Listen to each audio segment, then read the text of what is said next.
అందరికీ నమస్కారం. రీసెంట్ టైమ్‌లో హెల్త్ ఇష్యూస్ అనేవి చాలా కామన్ అయిపోయాయి. అంటే చిన్నవాళ్ళు, పెద్దవాళ్ళు ఈ స్టేజ్‌లో వస్తది, ఈ ఏజ్‌లో వస్తది అనేది సంబంధమే లేకుండా చాలా హెల్త్ ఇష్యూస్ వస్తున్నాయి.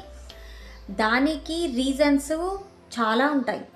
లైక్ మనము ప్రాపర్ న్యూట్రిషన్స్ ఫుడ్ తీసుకోకపోవడం వల్ల గానీ, అంటే తినడము అనేది అందరం తింటాం కానీ ఆ ఫుడ్ న్యూట్రిషన్స్ ఫుడ్డా లేదా ప్రాపర్ మనకి ఎంతవరకు న్యూట్రిషన్స్ వస్తున్నాయి, ప్రాపర్ ఫుడ్ తీసుకుంటున్నామా లేదా అనేది కూడా ఇంపార్టెంట్. బట్ అదే స్కిప్ చేయడం వల్ల కూడా చాలా ప్రాబ్లమ్స్ వస్తున్నాయి.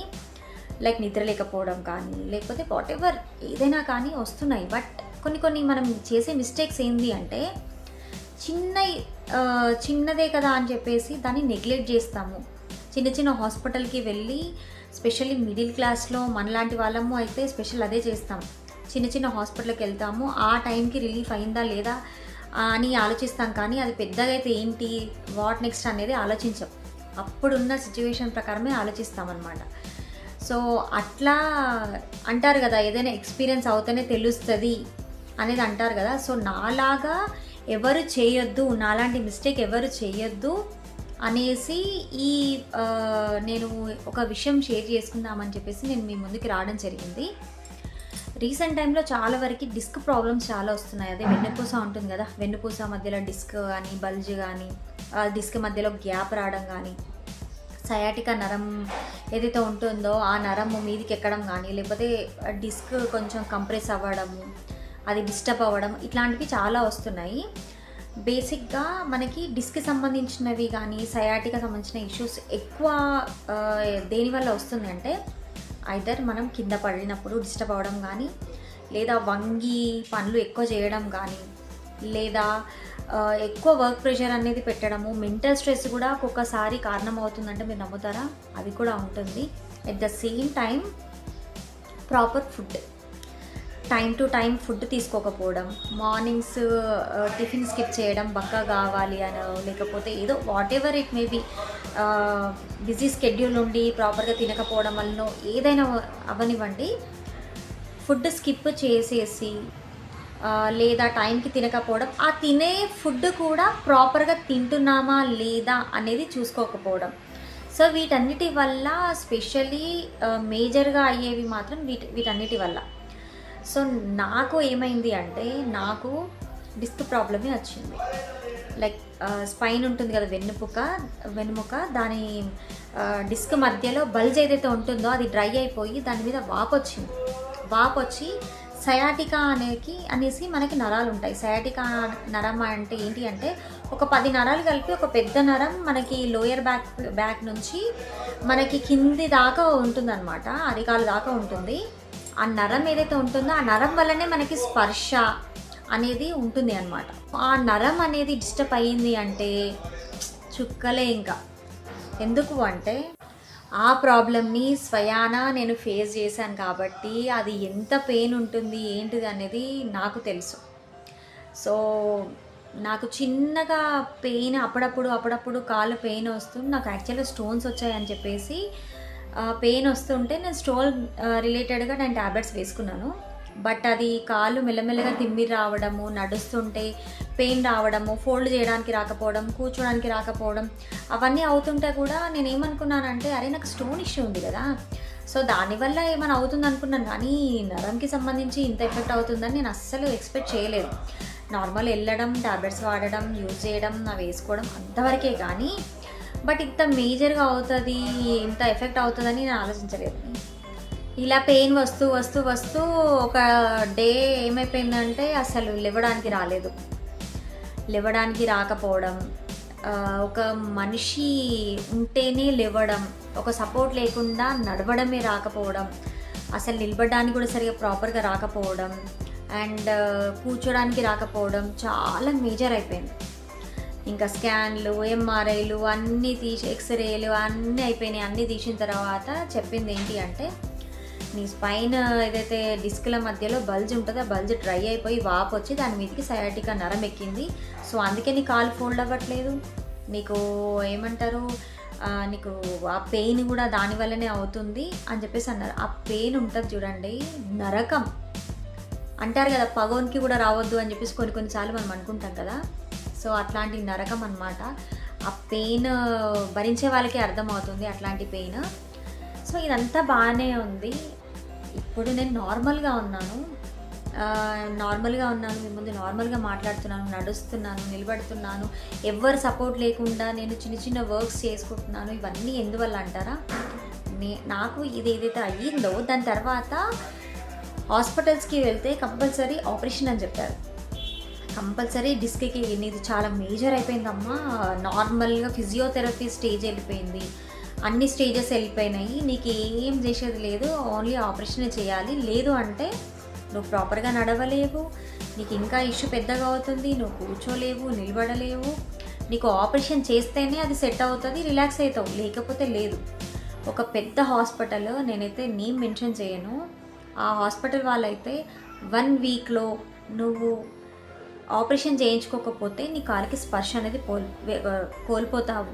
వెళ్తూ ఉంటే నీ కాళ్ళకి చెప్పులు వేసుకునేది కూడా నీకు తెలీదు అనేసి, ఏం లేదమ్మా ఒక 2.5 lakh ఖర్చు అవుతుందంటే, సరే మీరు ఒకవేళ కావాలి అంటే ఒక 25,000 10,000 ఎంతో కొంత తక్కువ చేసేస్తాము మీ గురించి, సింపుల్గా 1 dayలో లేస్తామమ్మా అని చెప్పారు. ఇంకా నాకు నా పరిస్థితి చూడాలి, ఏం చేయాలి అర్థం కాదు. సడన్గా ఆపరేషన్ మనీ అరేంజ్ చేసుకుంటామండి, ప్రాబ్లం లేదు, ఏదో ఒక రకంగా అప్పు చేస్తామా, మన దగ్గర ఉన్న సేవింగ్స్ తోటి చేసుకుంటామా, ఏదో ఒకటి చేస్తాం. కానీ ఆఫ్టర్ దట్ ఫ్యూచర్ అనేది ఆలోచించాలి కదా. సో అనుకోకుండా లక్కీగా మాకు ఇలాగే తెలిసిన వాళ్ళ త్రూగా ఒక ఆయుర్వేదిక్కి సంబంధించిన వాళ్ళ గురించి మాకు చెప్పడం జరిగింది. సో వాళ్ళు ఫోన్లోనే కౌన్సిలింగ్ ఇచ్చారనమాట. లైక్ నా ప్రాబ్లం ఏంటి అది ఇది అని చెప్తే, ఇట్లా ఉంది అది ఇది అని అంటే, సరే అమ్మ ఒక్కసారి నీ ఎంఆర్ఐ స్కాన్ కానీ ఎక్స్రేలు ఏవేవి ఉన్నాయి రిపోర్ట్స్ అవన్నీ తీసుకొని రా, వచ్చిన తర్వాత నీ కండిషను నిన్ను చూసి నీ ప్రాబ్లం ఏంటో చూసి దాని తర్వాత వాట్ నెక్స్ట్ అనేది చెప్తాను, నువ్వైతే రామ్మా అని చెప్పేసి అంటే, ఫస్ట్ నేను ఆలోచించా. చాలా వరకు కమర్షియల్ ఉన్నారు, ఇవాళ రేపు ఏముందండి కమర్షియల్ ఉన్నారు, ఫోన్ చేసినందుకు కౌన్సిలింగ్ ఇచ్చినందుకే అమౌంట్, కన్సల్టెన్సీ ఫీజు అలాగా, ఇంకా మందులకు అలాగా, ఇలా చాలా ఉంటాయి కదా.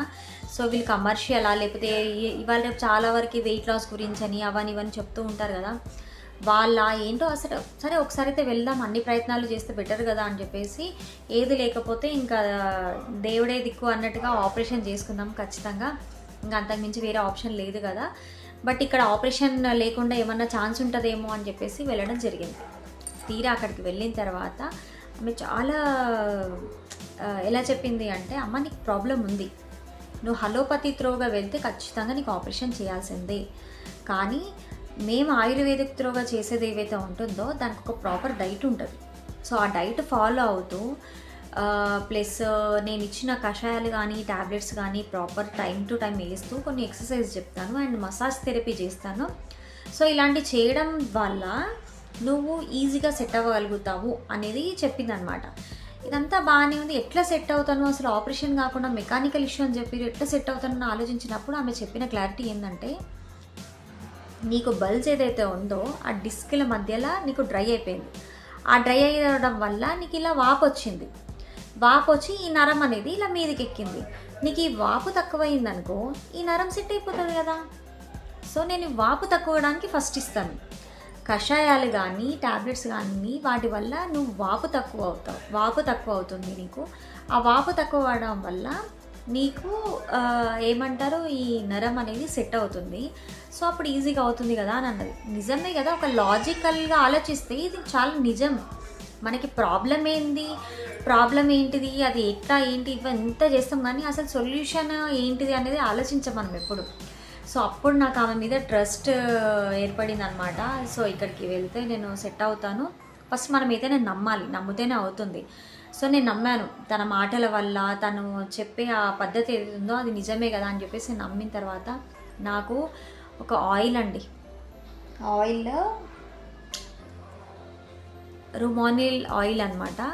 సో ఈ ఆయిల్ తోటి ఎంత థిక్ ఉంటుందంటే, థిక్ అండ్ స్మెల్ అంతా ఆయుర్వేదిక్ మన అన్ని మూలికలతో చేస్తారు కదా ఆ ఆయిల్ అనమాట. ఈ ఆయిల్ తోటి మసాజ్ అండి, చాలా కాళ్ళకి మసాజ్ చేయడము, వైబ్రేటర్ తోటి చేయడము, మసాజ్ థెరపీ చేయడము, కాళ్ళకి మిషన్స్ పెట్టేసి వెనకాల నుంచి ఇక్కడ మెడల దగ్గర నుంచి అన్ని ఆయిల్ మసాజ్ చేసేసి అవన్నీ చేయడం వల్ల నేను 1 మంత్లో, 1 మంత్ కూడా కాదు, ఆల్మోస్ట్ 20 డేస్లో నాకు చాలా వరకు పెయిన్ తక్కువైంది. వీక్లీ వన్స్ వెళ్ళి మసాజ్ థెరపీ, ఈ ఆయిల్తో మసాజ్ థెరపీ చేయించుకున్నాను. వీక్లీ వన్స్ ఆమె చెప్పిన ప్రకారం న్యూట్రిషన్స్ ఫుడ్, రాగులు, జొన్నలు అవే ఎక్కువ యూజ్ చేయడం, అన్నం ఒక పూట తినడము, కొన్ని జామకాయ అని కొన్ని ఒక ప్రాపర్ ఫుడ్ పెట్టిందనమాట. నేను వాటి గురించి కూడా సపరేట్ వీడియో చేస్తాను. సో వాటి వల్ల నేను చాలా వెయిట్ లాస్ అయ్యాను. అంటే ఆ వెయిట్ లాస్ అనేది కూడా ఎక్స్ట్రా ఏదైతే మనకి అవసరం లేని ఫ్యాట్ ఏదైతే ఉందో అది వెళ్ళిపోయి న్యూట్రిషన్స్ తోటి హెల్దీ డైట్ అనమాట. సో అది హెల్దీ డైట్ తీసుకోవడం వల్ల నాకు కావాల్సిన న్యూట్రిషన్స్ అందుతున్నాయి, నాకు అవసరం లేని ఫ్యాట్ వెళ్ళిపోతుంది. దానివల్ల నేను నా వెయిట్ లాస్ అయిపోయినాను, నాకు చాలా యాక్టివ్గా అనిపిస్తుంది, నా పెయిన్ తక్కువ అయిపోయింది. ఇప్పుడు నేను ప్రాపర్గా అన్నీ చేసుకున్నాను. కాకపోతే ఏంటి అంటే తను చెప్పింది ఏంటి అంటే, ఎన్ని టాబ్లెట్స్ వేసుకున్నా, ఏది వేసుకున్నా, ఎంత డైట్ మెయింటైన్ చేసినా రెస్ట్ ఇంపార్టెంట్. సో ఆ రెస్ట్ వల్ల నేను చాలా వరకు రికవర్ అయ్యాను. ఎక్కువ వర్క్ అంటే అస్సలు చేయలేని స్టేజ్ నుంచి, అస్సలు ఇవ్వలేని స్టేజ్ నుంచి నేను ఇవాళ చిన్న వర్క్స్ చేసుకుంటున్నాను. ఎట్ ద సేమ్ టైం మనకి సపోర్ట్ చేసే వాళ్ళు కూడా కంపల్సరీ ఉండాలి. వాళ్ళు సపోర్ట్ చేయకపోతే నేను, మా అమ్మ కానీ, మా హస్బెండ్ కానీ, మా అన్నయ్య అని, మా ఫాదర్, వీళ్ళందరూ నాకు ఒక్కొక్క విధంగా సపోర్ట్ చేశారు. స్పెషల్లీ నా పిల్లలు చిన్నగా ఉండి కూడా అమ్మ నీ హెల్త్ ఇంపార్టెంట్, నేను చూసుకుంటానమ్మా అని చెప్పేసి వాళ్ళు కూడా చిన్న పనులు స్టార్ట్ చేయడము, నన్ను ఒక చిన్న గాజు బొమ్మలాగా చూసుకున్నారనమాట బేసిక్గా. సో అట్లా వీళ్ళందరి సపోర్ట్ వల్ల, మెయిన్ ఆ మేడం వల్ల సపోర్ట్ వల్ల, అసలు కమర్షియలే కాదండి, హార్డ్లీ నాకు 2 మంత్స్కి ఒక 5,000 కూడా కాలేదు చెప్పాలి అంటే. సో అట్లాంటి కమర్షియల్ లేని వ్యక్తి మనకి ఆపరేషన్ స్టేజ్కి వెళ్ళిన నేను నార్మల్గా ఇప్పుడు మీ ముందు మాట్లాడుతున్నాము అంటే ఆమె చదివే. అండ్ ఇంకొకటి, తన దగ్గర ఒక ఆయిల్ ఉంది. సో ఇది ఆయిల్ అనమాట, రూమావిన్ ఆయిల్ అనమాట. ఇది నేనేమి అడ్వర్టైజ్మెంట్ కోసమో, ఇది సేల్ చేసుకోవడమో దాని కాదు, ఇది ఇట్స్ మై ఒపీనియన్ అనమాట. దీనివల్ల నేను డైలీ మార్నింగ్, నైట్, మళ్ళీ మసాజ్కి ఆ వీక్లీ వన్స్ వెళ్ళినప్పుడల్లా దీంతో థెరపీ, వాళ్ళు ఒక ఆయిల్ మసాజ్ చేయడం కానీ అట్లాంటివి చేయడం వల్ల చాలా సెట్ అయ్యాను. ఇదేంటి అంటే, ఈ ఆయిల్ వచ్చేసి కాళ్ళ వాపులు ఉన్న వాళ్ళకి, జాయింట్ పెయిన్స్ ఉన్న వాళ్ళకి, ఎట్ ద సేమ్ టైం తిమ్మిర్లు వస్తాయి కదా చాలామందికి, ఆ తిమ్మిర్లు వచ్చిన వాళ్ళకి, మెడలు బాగా గుంజుతుంటాయి చాలామందికి, ఆ మెడలు గుంజినందుకు, అట్లా చాలా వాటికి ఈ ఆయిల్ యూజ్ చేస్తే, ఈ ఆయిల్ అనేది ఎన్నో మూలికలతో చేస్తారు కదా, అది అనేది మన స్కిన్ అనేది ఆయిల్ రూపంలో అబ్జర్వ్ చేసుకొని చాలా మంచి రిజల్ట్ ఇస్తుంది. చాలా మేజర్ రోల్ ప్లే చేసింది ఈ ఆయిల్ అనేది. నేను ఫుడ్ పరంగా అంటే ఆమె ఎట్లా చెప్తే అట్లా ప్రాపర్గా చేశాను కాబట్టి మేబీ ఇవాళ ఈ స్టేజ్లో ఉన్నానేమో. బట్ ఆ పెయిన్ అది మాత్రం చాలా నరకం. అది నాలాగా ఎవరైనా డిస్క్ ప్రాబ్లమ్స్ కానీ, ఇంకా ఇంకా ఏదైనా హెల్త్ ఇష్యూస్ ఉన్నాయి, లైక్ అక్కడ వాళ్ళ దగ్గర వీటికి ఉన్నాయంటే స్కిన్ ఇష్యూస్, మళ్ళీ మనకి లేడీస్కి కొన్ని ప్రాబ్లమ్స్ ఉంటాయి కదా, దాని గురించి పక్షవాతం వచ్చిన, సయాటిక ఇష్యూస్ వచ్చిన, నడుము నొప్పి వచ్చిన, ఇంకా మన ఇవి పైల్స్కి సంబంధించినవి కానీ, కిడ్నీ స్టోన్స్ కానీ, బ్లాడర్ స్టోన్స్ కానీ, ఇట్లా మేజర్ ప్రాబ్లమ్స్ ఏవైతే ఉన్నాయో అవన్నీ చాలామంది ఆపరేషన్ స్టేజ్కి వెళ్ళిన వాళ్ళు కూడా తన దగ్గరకు వచ్చాక నార్మల్ అయ్యారు. సో ఇవన్నీ నేను స్టార్టింగ్ ఏదో చెప్పొచ్చు, నేను 2 రోజులకే ఇట్లా వెళ్ళినట్లయినా చెప్పొచ్చు, కానీ అట్లా కాదు. నేను నమ్మి నేను సెట్ అయిన తర్వాత అప్పుడే చెప్దాము అని చెప్పేసి, ఇప్పటికీ నాకు ప్రాబ్లం వచ్చి 2 మంత్స్, నిన్నటితోటి 2 మంత్స్ అయింది నాకు ప్రాబ్లం వచ్చి. 2 మంత్స్లో నేను నార్మల్గా ఉన్నాను, నడుస్తున్నాను, కాలు ఫోల్డ్ చేసుకుంటున్నాను, కూర్చుంటున్నాను, ఎక్కువసేపు రెస్ట్ తీసుకుంటున్నాను, ఎట్ ద సేమ్ టైం అటు ఇటు వాక్ చేయగలుగుతున్నాను. అంటే అస్సలు లేవలేని స్టేజ్ నుంచి ఒక ఒక అన్ని పనులు చేసుకునే స్టేజ్కి మాత్రం ఏమంటారు వచ్చాను అంటే బికాస్ ఆఫ్ ఆ మేడం అండ్ తను ఇచ్చిన మెడికేషన్, తను ఇచ్చిన ఈ ఆయిల్ మసాజ్ ఏదైతే ఉందో దానివల్ల ఇది చాలా మేజర్ రోల్ చేసింది. సో మీకు కూడా ఏదైనా హెల్త్ ఇష్యూస్ ఉండి కానీ, లేదంటే ఆపరేషన్ స్టేజ్కి వెళ్ళి లేదు కొంచెం ఇట్లాంటి వాళ్ళ వల్ల కొంచెం సెట్ అవుతాము అని చెప్పేసి మీకు ఏమైనా అనిపించినా, మీకు ఈ ఆయిల్ కావాలి అన్నా, ఈ ఆయిల్ ఉంటుంది కదా, సో రుమావిన్ ఆయిల్ అనమాట. సో ఈ ఆయిల్ కావాలి అన్నా కూడా నాకు ఒక్కసారి కామెంట్ చేయండి, నేను ఏమంటారు డీటెయిల్స్ అనేది చెప్తాను. అండ్ మీకు ఒకవేళ ఆ మేడంని కన్సల్ట్ కావాలి అన్నా కూడా నేను డీటెయిల్స్ చెప్తాను. నేను ఇది చేసేది ఏంటిది, దీంట్లో నేను మంచి స్ప్రెడ్ చేస్తున్నాను. అంటే నాలాగా ఎవరైతే ఇప్పుడు నాకు ఒక లక్కీలీ ఒకళ్ళ త్రోగా నాకు మేడం అడ్రస్ దొరికింది. సో నేను వెళ్ళగలిగాను, ఒక ఆపరేషన్ స్టేజ్ నుంచి నార్మల్ స్టేజ్కి రాగలిగాను. నాలాగా చాలామంది సఫర్ అయ్యే వాళ్ళు చాలామంది ఉంటారు కదా, అట్లీస్ట్ అట్లాంటి వాళ్ళకి ఈ వీడియో రూపంలో చెప్పడం వల్ల అట్లీస్ట్ ఒక్కరు ఈ హెల్త్ ఇష్యూస్ నుంచి బయటపడ్డా కూడా ఐఎమ్ వెరీ హ్యాపీ అనమాట. సో ఎందుకంటే నాకు ఆ పెయిన్ తెలుసు కాబట్టి నేను చాలా హ్యాపీగా ఫీల్ అవుతాను. ఏమైనా డీటెయిల్స్ కావాలి అన్నా, ఏదైనా కావాలి, ఇంకేమైనా డీటెయిల్స్ కావాలి అన్నా కూడా ఒక్కసారి కామెంట్ చేయండి. కామెంట్ చేస్తే ఏమంటారు, ఒకవేళ ఏదైనా మీ నెంబర్ పెట్టినా సరే, లేదంటే నా నెంబర్ పెట్టమన్నా సరే నేను పెడతాను. ఒకసారి నాకు వాట్సాప్ చేయండి, నేను పర్సనల్గా మాట్లాడతాను, అన్ని డీటెయిల్స్ మీకు ఎక్స్ప్లెయిన్ చేస్తాను. Thank you so much. ఇదంతా నా పర్సనల్ ఎక్స్పీరియన్స్ అనమాట. నేను ఏదైతే ఫేస్ చేశానో ఆ ఎక్స్పీరియన్స్ నేను మీకు ఒక ఫోటో కూడా పెడతాను లాస్ట్లో. అంటే నేను ఈ స్టేజ్ నుంచి ఈ స్టేజ్కి వెళ్ళాను అని చెప్పేసి. ఎవరికి మన హెల్త్ ఇష్యూస్ని ఎక్స్ప్లోర్ చేయాలి అని చెప్పేసి ఎవరికి ఉండదు.